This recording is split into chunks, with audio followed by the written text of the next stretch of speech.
Hi all, welcome to SS info Tamil. Chennai வடபழனினாலே முருகர் கோயில் தான் எல்லாருக்குமே ஞாபகம் வரும்.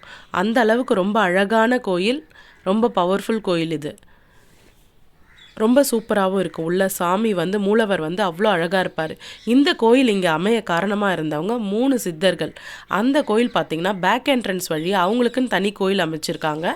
அது நம்ம வடபழனி கோயிலேருந்து பேக் என்ட்ரன்ஸ் வழியாக ஒரு 500 மீட்டர் டிஸ்டன்ஸில் இவங்களுக்கு தனியாகவே ஜீவ சமாதி அடைஞ்சிருக்காங்க. ரொம்ப பவர்ஃபுல்லாக இருக்குது அந்த இடம்.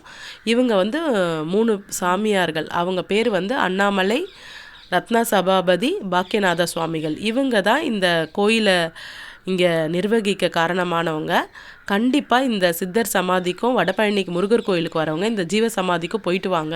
ரொம்ப பவர்ஃபுல்லாக இருக்குது அவங்களோட சமாதி, ரொம்ப நல்லாவும் இருக்குது. கண்டிப்பாக போயிட்டு வாங்க.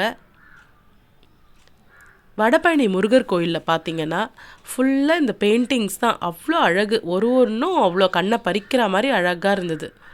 கோயில் உள்ள நம்ம போயிட்டோன்னா வெளியில் வரவே மனசு வராது. அந்த அளவுக்கு அழகும் அமைதியும் நிறைஞ்ச இடம்.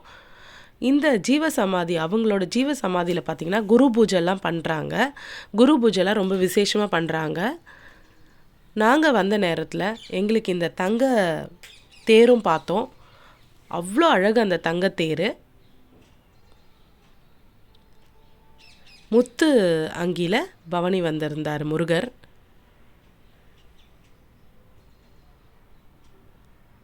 லைட்ஸ்லாம் போட்டு அவ்வளோ அழகாக இருந்தார் Murugar. Thank you friends. Thank you for watching the video.